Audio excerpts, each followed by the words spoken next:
भारत में महंगाई के नए तूफान की आशंका के पीछे वो युद्ध है जो कभी भी दोबारा भड़क सकता है। अमेरिका और ईरान भले ही अभी एक दूसरे पर हमला नहीं कर रहे हो, लेकिन स्ट्रेट ऑफ हॉर्मुज की डबल नाकेबंदी दुनिया की सांस फुला रही है। ईरान और अमेरिका ने जिस तरह से स्ट्रेट ऑफ हॉर्मुज को बंद कर रखा है, उससे कच्चे तेल के दाम $100 प्रति बैरल के पार बने हुए हैं। इसने भारत जैसे दूसरे सबसे बड़े तेल आयातक देशों का सारा हिसाब किताब बिगाड़ कर रख दिया है और बंद हॉर्मुज के बीच से विदेशी मुद्रा भंडार को संभालने की चुनौती का सामना करने नरेंद्र मोदी उतरे हैं। जहां संभव हो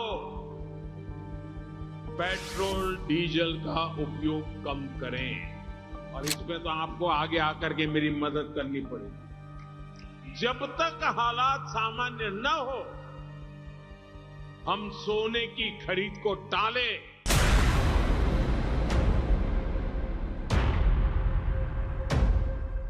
प्रधानमंत्री नरेंद्र मोदी अगर कह रहे हैं कि देशवासियों को आगे आकर मदद करनी ही होगी, तो इसकी वजह जंग की यह आग है जिसके नए सिरे से भड़कने का डर है। आग का ये गोला इजराइल के यरूशलेम के पास बसे बेत शेमेश शहर के पास देखा। शनिवार रात को इस जोरदार धमाके ने इजराइल के लोगों को डरा दिया।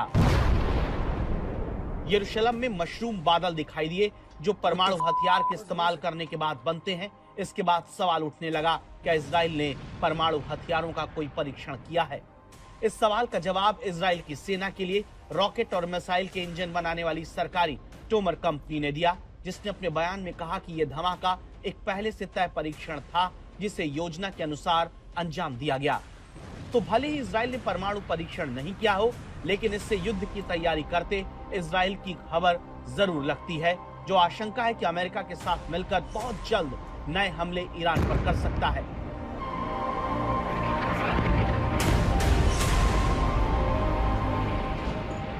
इसका पुख्ता संकेत खुद डोनाल्ड ट्रंप देते हैं, जिन्होंने सोशल मीडिया पर ये एआई इमेज शेयर की जिसमें मेक अमेरिका ग्रेट अगेन लिखी टोपी पहने हुए हैं। उनके साथ एक अमेरिकी नौसेना के एडमिरल खड़े हैं।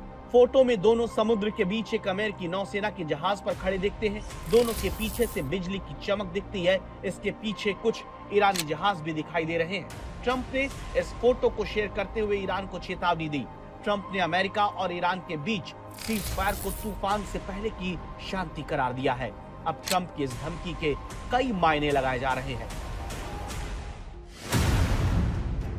चीन के दौरे पर गए ट्रंप को उम्मीद थी कि जिनपिंग से कुछ मदद मिलेगी। इसे लेकर चीन के दौरे में ट्रंप ने लंबे चौड़े दावे भी किए। ट्रंप ने यह भी कह दिया कि अमेरिका की तरह चीन भी नहीं चाहता कि ईरान परमाणु हथियार बनाए। मतलब ईरान को लेकर कई मामलों पर चीन अमेरिका से सहमत है। We did discuss Iran. We feel very similar to Iran. We want that to end. We don't want them to have a nuclear weapon. We want the straits open. We're closing it now. They closed it, and we closed it on top of them. But we want the straits open, and we want them to get it ended because it's a crazy thing. They're a little bit crazy, and it's no good. Can't have it. They cannot have a nuclear weapon. लेकिन चीन की तरफ से Trump के इन दावों की पुष्टि नहीं की गई। चीन की खामोशी ने दुनिया को बता दिया कि ऐसा कुछ भी नहीं है।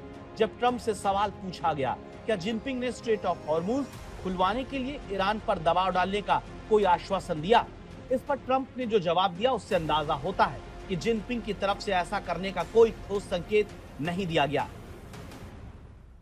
I'm not asking for any favors. Because when you ask for favors, you have to do favors in return. We don't need favors. Iran पर जिनपिंग की तरफ से कोई ठोस भरोसा नहीं मिलने के बाद ट्रंप अब एक बार फिर ईरान के खिलाफ सैन्य अभियान शुरू करने की तरफ बढ़ रहे हैं। न्यूयॉर्क टाइम्स की रिपोर्ट के मुताबिक अमेरिका अगले हफ्ते ईरान पर बमबारी कर सकता है। अमेरिकी रक्षा मंत्रालय ने युद्ध विराम के बाद रोके गए ऑपरेशन एपिक फ्यूरी को नए स्वरूप में लॉन्च करने की तैयारी की है, जिसमें सैन्य ठिकानों पर बड़े हमले और इस्फहान परमाणु ठिकाने पर विशेष बल भेजना शामिल है। एपिक फ्यूरी 2.0 के लिए अमेरिका और इजराइल ने तैयारी शुरू कर दी है। दोनों सेनाएं अगले ऑपरेशन का अभ्यास कर रहे हैं।